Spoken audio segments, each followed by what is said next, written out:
Maravilloso, maravilloso. ¿Quiénes están gozosos?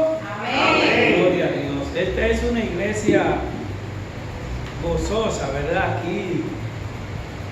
Aquí por ninguna de las puertas, aquí hay 1, 2, 3, 4, 3 puertas y por ninguna entra la tristeza.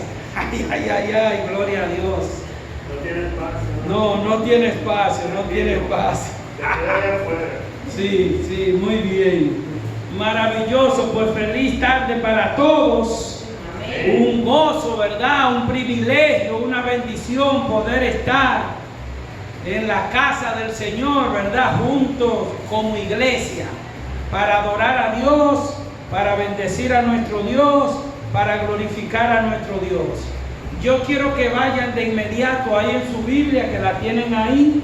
Vamos a continuar con el estudio expositivo del Evangelio de Juan. Vamos directamente al último capítulo, que ya estamos casi concluyendo, ¿verdad? Vamos al capítulo 21, versículo 15 hasta el 19. Vamos a estar estudiando esa porción. Muy bien. Juan 21, versículo 15. Dice así la porción: cuando hubieron comido, Jesús dijo a Simón Pedro: Simón, hijo de Jonás, ¿me amas más que esto? Le respondió: sí, Señor, tú sabes que te amo. Y él le dijo: apacienta mis corderos. Volvió a decirle la segunda vez: Simón, hijo de Jonás, ¿me amas? Pedro le respondió: sí, Señor, tú sabes que te amo. Le dijo: pastoreas mis ovejas. Le dijo la tercera vez: Simón, hijo de Jonás, ¿me amas? Pedro se entristeció que le dijese la tercera vez: ¿me amas? Le respondió: Señor, tú lo sabes todo, tú sabes que te amo. Jesús les dijo: apacienta mis ovejas. De cierto te digo, cuando era más joven, te ceñías e ibas a donde querías, mas cuando ya seas viejo, extenderás tus manos y te ceñirán otros y te llevarán a donde no quieras ir. Esto dijo, dando a entender con qué muerte había de glorificar a Dios. Y dicho esto, añadió diciendo: sígueme. Padre, gracias. Gracias, Señor, porque tú eres bueno. Gracias, Señor, porque tu misericordia es infinita para con nosotros. Yo quiero, Señor, pedirte que tu palabra, Señor, obre de una manera especial en nuestros corazones. Que tu palabra permita que te amemos de corazón, no tan solo de boca, Señor. Gracias por traernos una vez más a alimentarnos. Te rogamos que tu Espíritu Santo, Señor, ilumine nuestra mente y nuestros corazones, para que de esa forma podamos nosotros entender y aplicar esta tu santa palabra. Por Cristo Jesús. Amén y amén. Hermanos, aquí vemos, ¿verdad?, cómo este evangelista Juan trata lo concerniente a Pedro, ¿verdad? Aquí vemos que el Señor en 3 ocasiones le dice a Pedro que si le ama. Y en esta porción iniciamos mirando primeramente que Juan trata lo relativo del apóstol Pedro, ¿verdad? Quien tendría el privilegio, Pedro tendría el privilegio de portar las llaves del reino. Y Pedro tendría ese privilegio porque el Señor Jesucristo le había dado esa promesa, ¿verdad? Que el mismo Señor le había hecho en Cesarea de Filipo cuando Pedro exclamó la revelación diciendo que tú eres el Hijo de Dios viviente. Eso lo vemos nosotros en Mateo, ¿verdad? Cuando le dice el Señor: y a ti te daré las llaves del reino de los cielos, y todo lo que atares en la tierra será atado en los cielos, y todo lo que desatare en la tierra será desatado en los cielos. Yo quiero, hermanos, rapiditamente, ¿verdad?, hablar un poquito sobre lo que es la llave y lo que desata y lo que ata. Las llaves es lo que representa la autoridad que Dios le ha dado al apóstol Pedro y la autoridad que Dios le ha dado a su amada iglesia. Mediante esta llave, lo primero que vemos es que esta llave reprenden el pecado. ¿Qué reprende la llave? El pecado. Pero también esta llave ponen en práctica la disciplina eclesial. La llave, vamos a decir, ¿quién es la autoridad máxima de la iglesia de Cristo? Mírenla aquí. La palabra de Dios es la autoridad máxima. No hay nada ni nadie por encima de la palabra de Dios. Ellas son las que abren y cierran. Nosotros vemos en Mateo capítulo 18, verso 15, que dice: por tanto, si tu hermano peca contra ti, ve y repréndele estando tú y él solos. Si te oyere, has ganado a tu hermano. ¿Qué tiene que ver esto con las llaves que abren y cierran?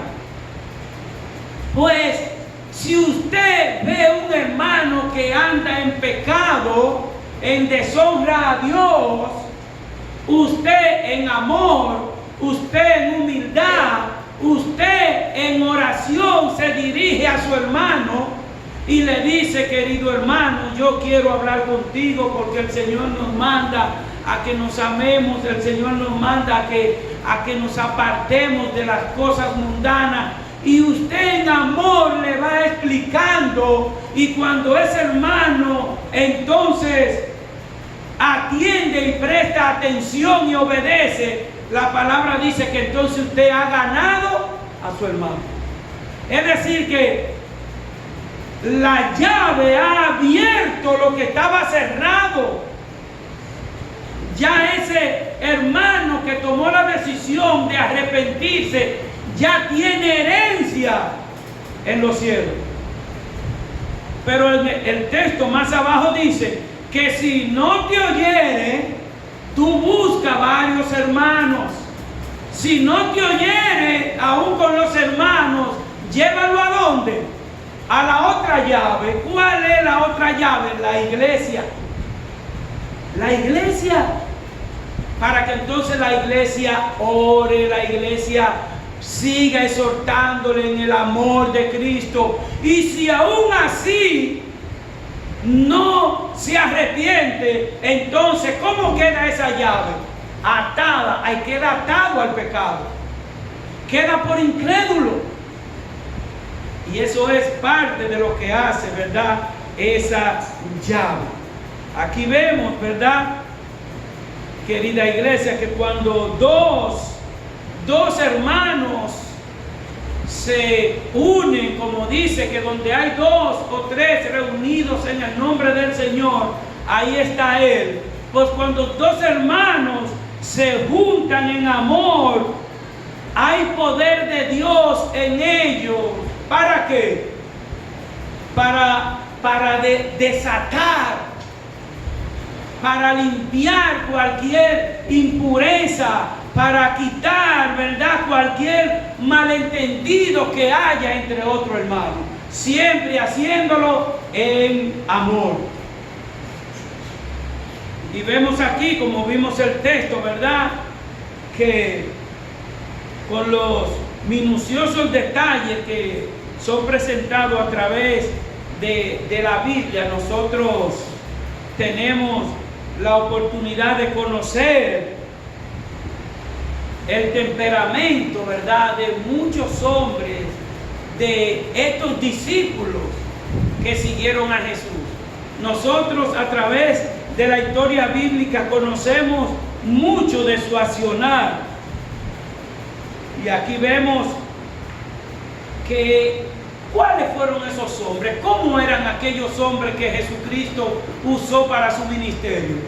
El Señor Jesucristo llamó 12 ángeles del cielo para que fuesen perfectos y trabajen a la perfección con Él. ¿A quién el Señor Jesucristo llamó? A 12 hombres como usted y como yo. Hombres como cualquiera de nosotros, en el sentido de que ellos tenían sus pasiones, en el que ellos tenían su carácter, en el que ellos tenían su personalidad. Y el Señor no quitó esa característica de ellos, sino que mejor la usó. O sea, las imperfecciones de Modesto, las imperfecciones de Pedro, las imperfecciones de Juan, Dios la usó para glorificarse, así es que los vemos, para que se vea su gloria. Aquí vemos también, hermanos, que uno de estos personajes más sobresalientes que vimos aquí en el texto, ¿verdad?, es el apóstol Pedro. Ese personaje sobresaliente entre ellos. Pedro es el protagonista de una cantidad de episodios en los cuales se muestran la manera natural como Pedro actúa. Vemos la manera espontánea como Pedro actúa. Vemos sus acciones. Pero ¿qué vemos en todo eso? Ya usted y yo sabemos cómo era Pedro. Un poco impulsivo. Pedro en un momento manifestó temor. Pero ¿qué pasa? Que Dios iba a usar a Pedro grandemente, de la misma manera que usó a muchos otros. Pero de esa misma manera Dios quiere usarte a ti y a mí, porque el propósito de Dios no se queda en Pedro. El propósito de Dios está en todos los creyentes del mundo. Pedro tenía que ser como. Sabemos que Pedro era imperfecto, pero Pedro tenía que ser moldeado y preparado para ejercer una labor específica que Dios ya le tenía determinada. Pero de igual manera vuelvo a decir, no solo Pedro, queridos hermanos, usted y yo tenemos que ser moldeados cada día para poder ejercer el ministerio que Dios tiene reservado para nosotros. De manera, hermanos, que vamos a ver rapiditamente 2 puntos a estudiar hoy, ¿verdad? El antecedente de Pedro y un examen que Jesús le hace a Pedro. Y ustedes vieron las 3 preguntas que el Señor le hace a Pedro. Y mirando el antecedente de Pedro, ¿verdad? En el versículo 15, Pedro no era perfecto. Pedro no era perfecto. El apóstol Pedro era como cualquiera de los humanos.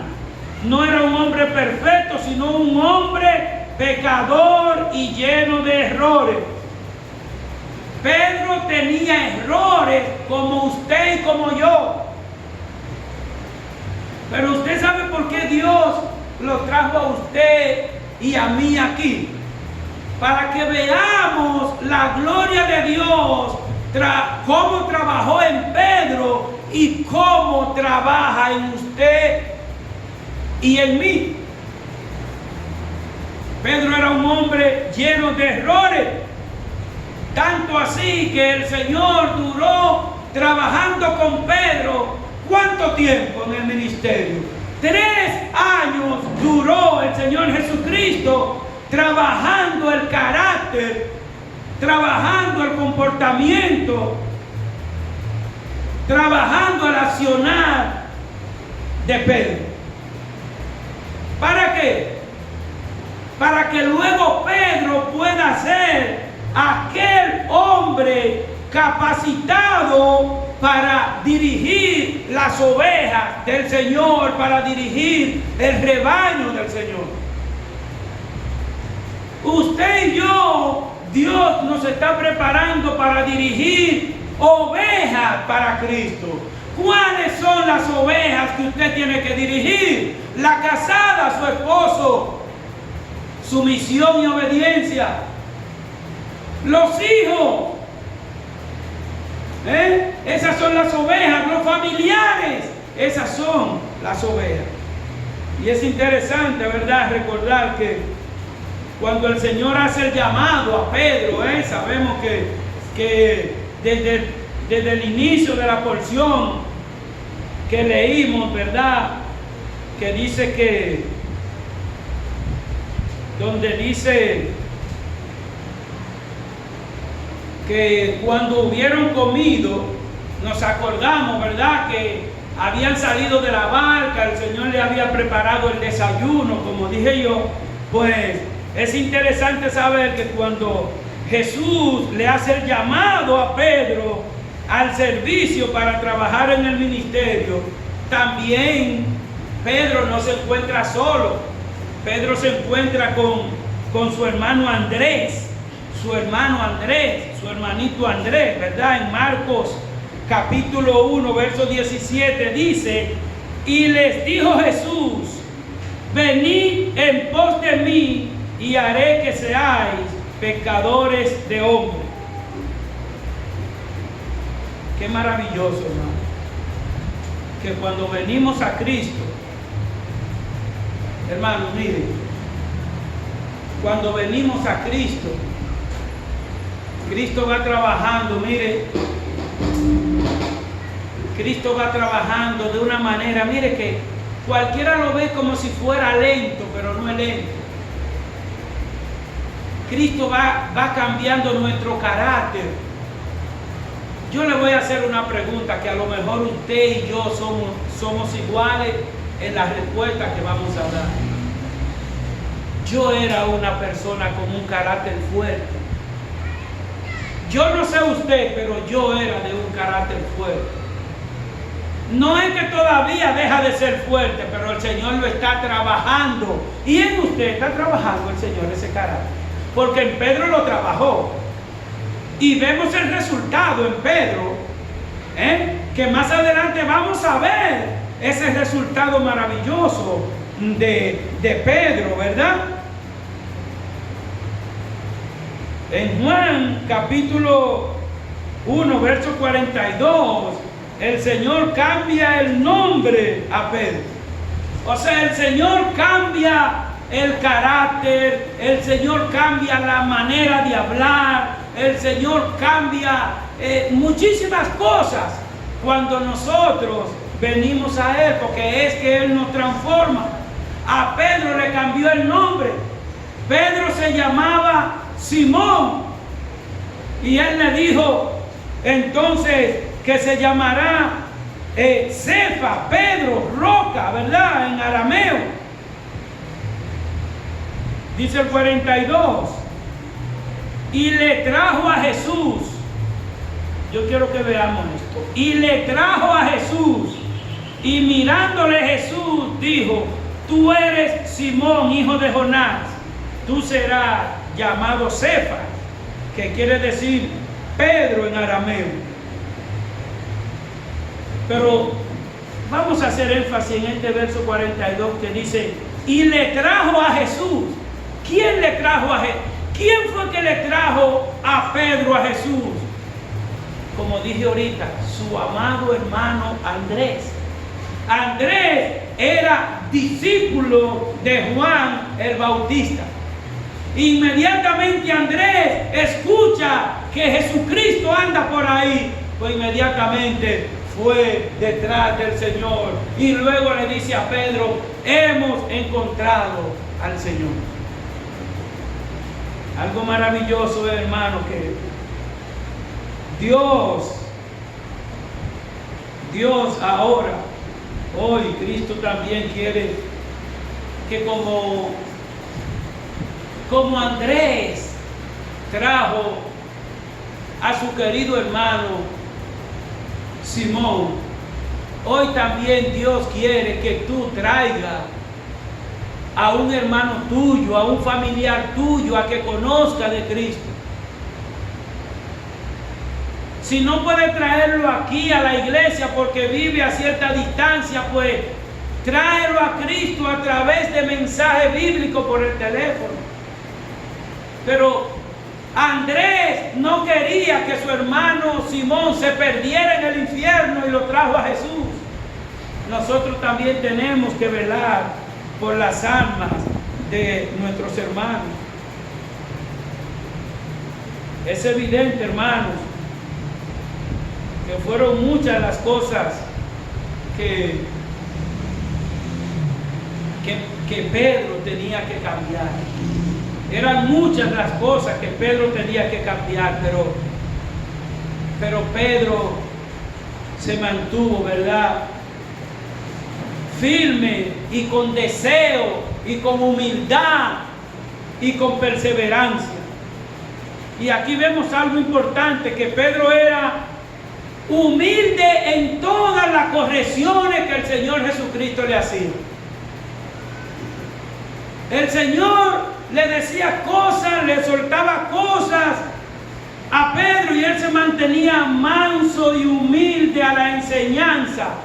Pedro no se ponía guapo.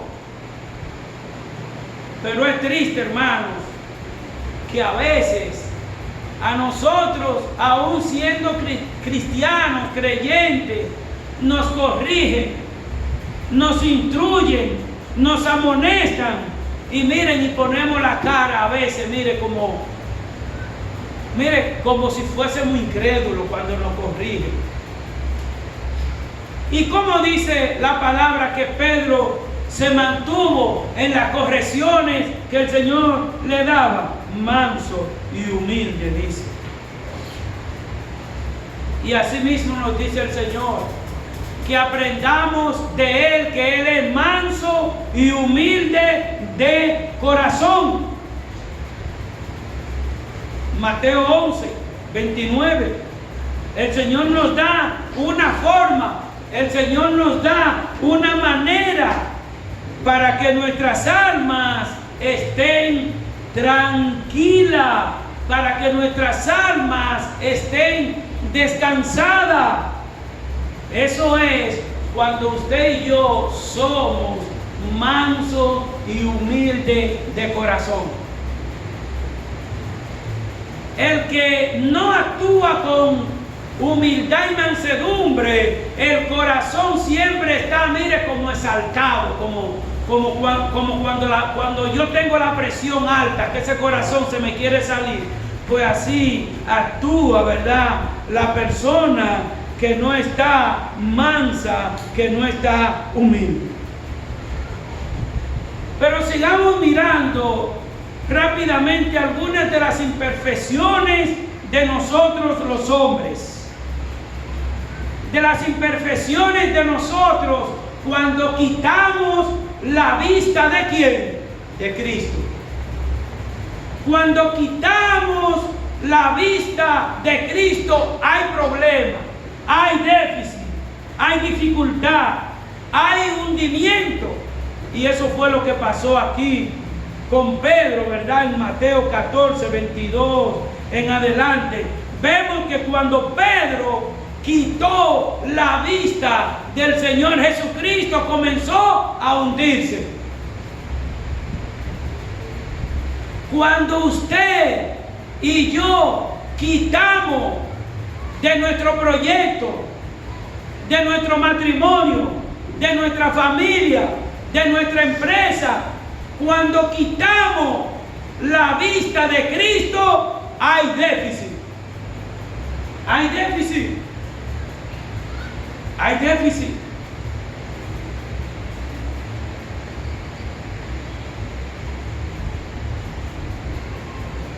¿Por qué? Porque cuando quitamos la vista de Cristo vienen las dudas. ¿Será verdad? ¿No será verdad? ¿Podrá? ¿Podré? ¿No podré? Eso es falta de confianza en las promesas del Señor. Un cristiano fiel sabe que el Señor Jesucristo dijo: no te dejaré, siempre te sustentaré con la diestra de mi justicia. Un creyente fiel sabe que el Señor ha prometido que aunque ande en sombra de valles de muerte, no temeré mal alguno porque tú estarás conmigo. Es el creyente fiel, ahí no hay duda.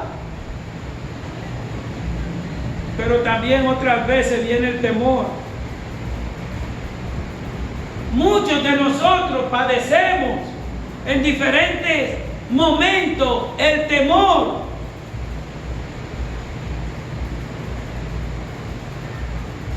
Pero ¿sabe qué? Usted sabe cuándo el temor se convierte en pecado. ¿Usted quiere saber cuándo el temor se convierte en pecado? Mire cuándo el temor se convierte en pecado. Cuando usted, sabiendo el poderío, la grandeza, la inmensidad, la gracia, la omnipotencia del Dios vivo, y todavía se sigue desconfiando, ahí ese temor se convierte en pecado. Nosotros como creyentes nada más tenemos que decirle: Señor, hágase tu voluntad. Venga un huracán, hágase tu voluntad. Venga una tormenta, hágase tu voluntad. Esté el caldero vacío, hágase tu voluntad. Pero no dudar. Eso es lo que el enemigo quiere, que haya duda.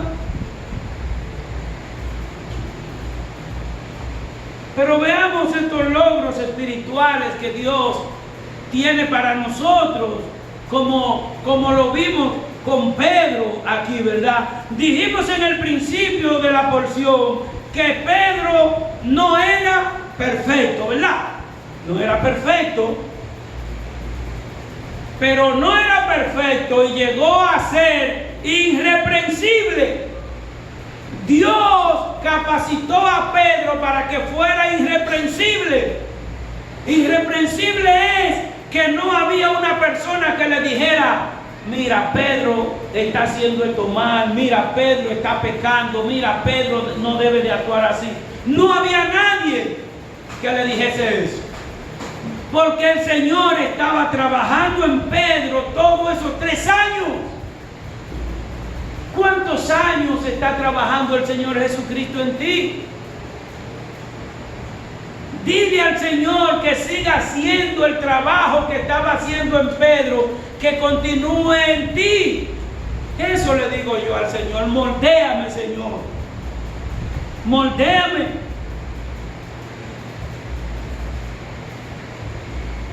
Hermanos y amigos, Dios, a quien llama, capacita. Dios no le dijo a ningún ángel del cielo: ven para que tú trabajes conmigo con los 12. Él no le dijo eso. Él dijo: yo voy a perfeccionar estos 12. Sus errores, su miedo, sus temores, sus dudas, yo la voy a perfeccionar. Es para eso que Dios nos tiene aquí a nosotros. Porque ahorita podemos salir de aquí en 2 horas, 2 semanas, 2 meses. Y viene la duda, quieren venir como un huracán. Y el Señor te va a acordar este mensaje: acuérdate que yo soy el Todopoderoso. Es así que Dios trabaja. Segunda a los Corintios 1, 21 en adelante, así lo dice: que el Señor al que llama, capacita. Querido hermano, no te sientas que tú no puedes. Moisés en un momento le dijo al Señor: yo no puedo ni hablar. Bueno, pues si tú no puedes hablar, habla tu hermano por ti. Y eso también Dios lo hace. Dios lo que quiere es trabajar en su iglesia cada día, perfeccionar su iglesia cada día.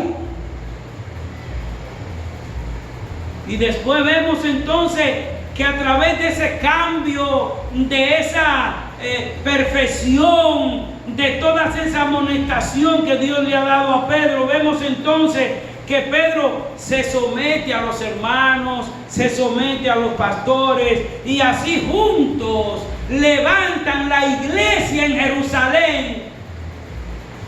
Ustedes saben, ese hombre pecador que dice imperfecto, levantando esa iglesia, ustedes saben cuántos se convirtieron en un momento. Miren, 3,000. Ya Dios no está usando a Pedro como un hombre imperfecto y pecador, lo está usando como todo un siervo de Dios. Dios quiere usarte a ti también, pero a veces no queremos dejar cosas. A veces no queremos dejar cosas. Y el Señor dice en su palabra que el que no deja padre, madre, hijo, trabajo, novia, novio, el que no es capaz de dejarlo, no es digno de seguirlo. Pero Dios no te está diciendo que deje la novia, ni que deje el novio, ni que deje el trabajo. Dios te está diciendo que por encima de que tú tengas el trabajo, le saque el tiempo de honrarle y de glorificarle. Que aunque usted ame su novio, su esposa, que Dios sea el centro.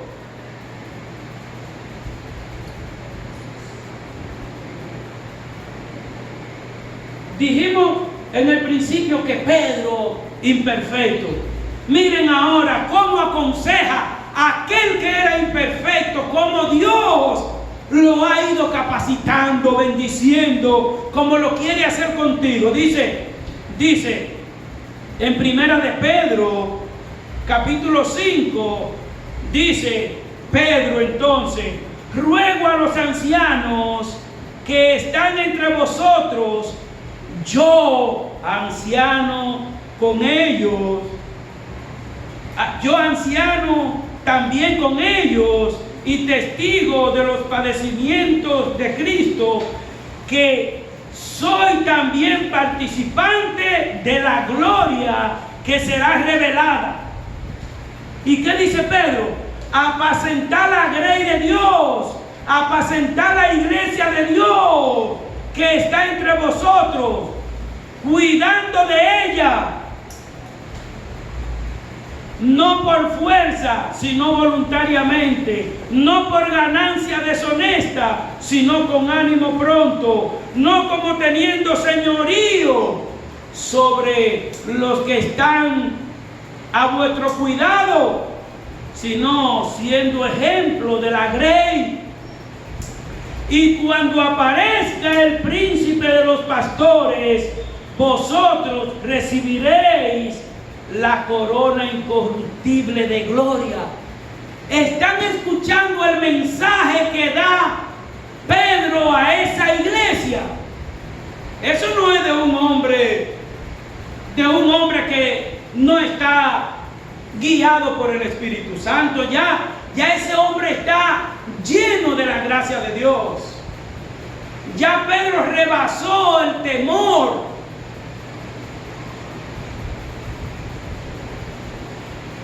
Grande es nuestro Dios.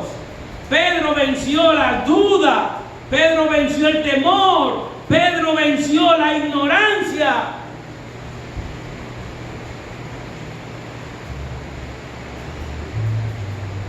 Hermanos, tenemos la seguridad que toda persona que se somete a la palabra de Cristo para obedecerla, toda persona que se somete a la palabra de Dios, a la autoridad de Dios, para obedecerla, jamás vivirá rodeado de dudas, jamás vivirá rodeado de temor, jamás vivirá rodeado de ignorancia. Porque cuando Cristo llega a un corazón, los pensamientos ya son transformados. No es como me dijeron, es como dice Cristo. Veamos rápidamente ya el examen que Jesús le hace a Pedro. Y en la primera pregunta que ya vimos, el Señor le dice: ¿me amas más que esto? Evidentemente que Jesús le hace esta pregunta a Pedro, porque Jesús no entregaría el rebaño de ovejas a una persona que no esté moldeada, capacitada, edificada y transformada. Y por eso el Señor le dice: ¿me ama? Pedro estaba siendo sometido a prueba, ¿verdad? Y es muy importante, querida iglesia, es muy importante que ustedes, que cada iglesia de Cristo sepa bien de estos asuntos, ¿verdad? Cuando de elegir un siervo se trata. Oye, hay muchas iglesias que tienen diferentes líderes. Hay que tener cuenta para elegir un líder que sea irreprensible. Y esto lo vemos ahora, que lo dice el apóstol Pablo, se lo dice a Timoteo aquí. Aquí notamos cómo Pablo le da advertencia a Timoteo y le dice: esto también sean sometidos a prueba. Timoteo, quien vaya a dirigir la iglesia, quien vaya a ser pastor, quien vaya a ser diácono, tiene que ser sometido a prueba, y entonces ejerza el diaconado si son irreprensibles. Irreprensible es que si yo estoy aquí siendo usado por el Espíritu Santo para llevar su mensaje, si mañana me ven en el campo, en La Vega, en Cutupú, tienen que ver al mismo siervo sin ser señalado.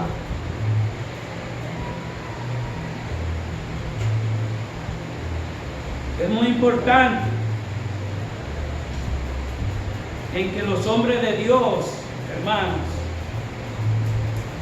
en que los creyentes, cada uno de nosotros como creyentes, tengamos el interés, ¿sabe de qué? De decirle al Señor que nos examine. Que usted y yo estemos dispuestos a decirle: Señor, examina mi corazón, examina mi pensamiento.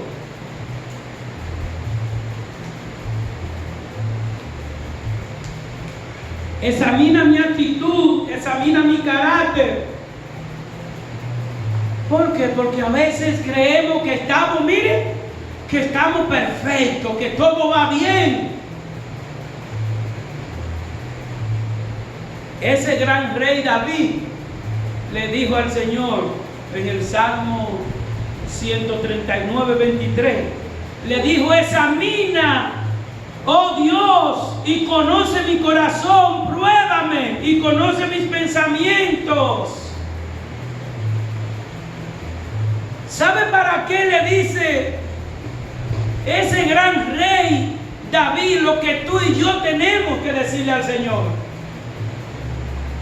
Tú y yo como iglesia de Cristo tenemos que decirle: examina, oh Señor, mi corazón y conoce mi pensamiento. Y ve, observa, atiende si hay en mí camino de perversidad. Sí, eso le dice David: examíname, escudriñame, conoce, pruébame, por si hay algo, por si hay algún caminito de perversidad, algún pensamiento chiquito de perversidad, un pensamiento chiquito que en una semana se pone un pensamiento enorme de perversidad. Escudriñalo, Señor, y guíame por el camino eterno.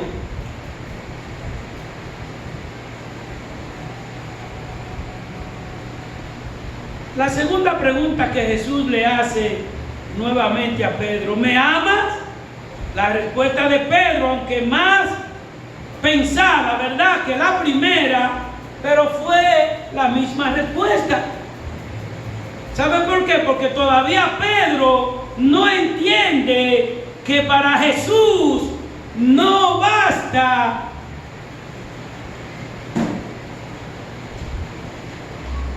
hermanos, para Jesús no basta que usted y yo manifestemos que le amamos de labio. Y eso Dios le estaba haciendo entender a Pedro. Pedro sí en un momento manifestó amor de labio. Sí. Pero Dios no quiere que usted y yo manifestemos amor de labio. Daría mi vida por ti. ¿Quién dijo eso? Cuando cantó el gallo, ¿cuántas veces lo negó? 3. Pero eso es para que usted y yo veamos que tenemos que depender, que nuestras decisiones salgan de una fuente, que nuestras decisiones salgan de la palabra de Dios.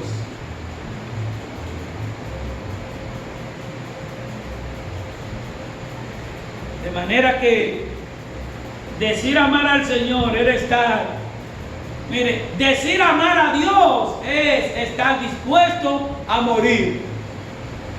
Es estar dispuesto a morir, a entregar la vida. Sí, ok, llévame al sepulcro, ok, esa es una manera. Pero Dios quiere que usted y yo estemos dispuestos a morir a la vanagloria de la vida, a morir a la pereza, a morir a la falta de responsabilidad para con el Señor en su iglesia, a morir a la falta de entrega de hablarle a otro de Cristo, porque Cristo quiere que vayamos por el mundo a los perdidos.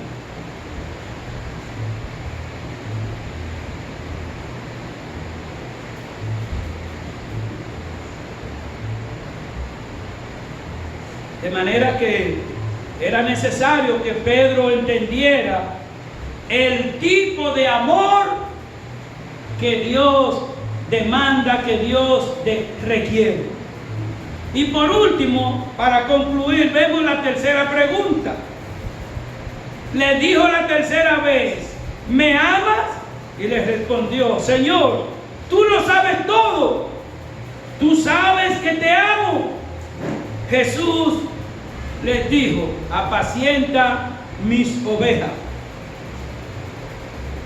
Pedro sabía el significado de apacentar las ovejas, porque era condenado, ¿verdad?, a la práctica de dejar las ovejas perdidas. De manera que Pedro había escuchado al mismo Señor cuando declara lo que hacía el buen pastor. ¿Qué hacía el buen pastor? Que su vida da por las ovejas. ¿Qué hacía el buen pastor? Que el buen pastor, bueno, pues la iglesia está con una buena cantidad de ovejas. Pues entonces déjame ir a buscar a aquella que está perdida, que hace mucho que no viene, que está enferma. Como yo le he dicho a ustedes, querida iglesia, con el favor de Cristo y ya saliendo un poco del mensaje, vamos a designar en el nombre de Jesús un hermano, una hermana que sea participante de estar a cargo de qué hermano y hermana esté enfermo en nuestra iglesia, para nosotros ir a darle apoyo, para ir a ver esa oveja.